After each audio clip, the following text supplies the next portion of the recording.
राधे राधे प्यारे भक्तों। ओम नमः शिवाय। जय मां पार्वती। प्यारे भक्तों, आज मैं आप सभी को सुनाने जा रही हूँ कर्म बड़ा है या धर्म बड़ा की कहानी।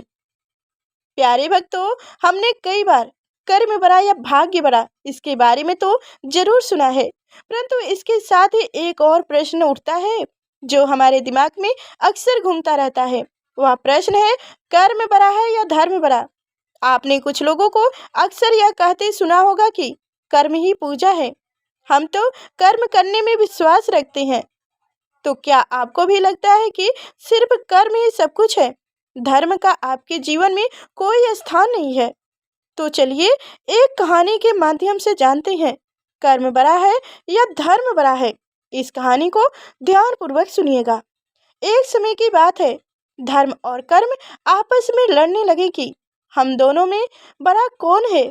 तब वो लड़ते हुए न्याय मांगने के लिए राजा विक्रमादित्य के पास पहुंचे। उस समय राजा विक्रमादित्य जैसा सही न्याय कोई और कर ही नहीं सकता था। उनके न्याय की प्रशंसा चारों तरफ फैली हुई थी। राजा विक्रमादित्य ने जब कर्म एवं धर्म को अपनी राजसभा में देखा तो उनका अभिवादन कर आने का कारण पूछा। तब कर्म एवं धर्म ने कहा, हम आपके राज्य दरबार में न्याय मांगने के लिए आए हैं। हम जानना चाहते हैं कि हम दोनों में से बड़ा एवं श्रेष्ठ कौन है। तब राजा विक्रमादित्य ने कर्म एवं धर्म को साथ लेकर एक स्थान पर पहुंच गए, जहां पर एक साधु तपस्या कर रहे थे। वहां पर पहुंचे, उन्हीं साधु का कोई शिष्य उनके पास दर्शन करने हेतु जा रहे थे। तब विक्रमादित्य ने धर्म को अपने पास रोककर कर्म को अकेले उस शिष्य के साथ पास जाने के लिए कह दिए। कर्म उस शिष्य के साथ चला गया। जब वह साधु के दर्शन हेतु उस स्थान पर पहुंचे तो उन्होंने देखा कि साधु तो तपस्या में लीन है। तब वो उस साधु को जगाने का प्रयास करने लगा।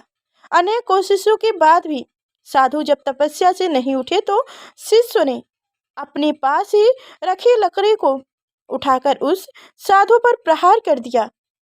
इस पर साधु ने क्रोध होकर उस शिशु को श्राप दे दिया। कर्म ने सारा वृत्तांत आकर राजा विक्रमादित्य को सुनाया।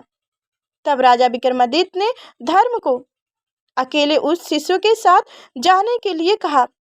जब धर्म उस शिशु के साथ गया तो शिशु को अपनी गलती का एहसास हुआ और वह पुण्य साधु से मिलने गया और साधु से माफी मांगने लगा। तब साधु को भी शिशु पर दया आ गई।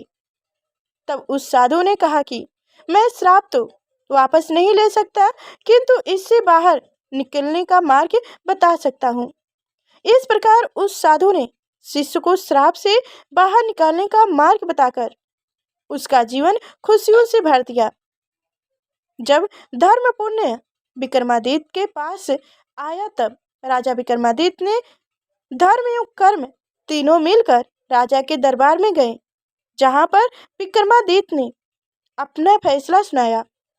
राजा विक्रमादित्य ने कहा, कर्म यदि अकेला हो तो उसे यह ज्ञात नहीं होता है कि क्या सही है एवं क्या गलत है। धर्म के साथ होने पर ही यह फैसला किया जा सकता है कि हम जो कर्म कर रहे हैं वह हमारे लिए, समाज के लिए एवं देश के लिए सही है या नहीं।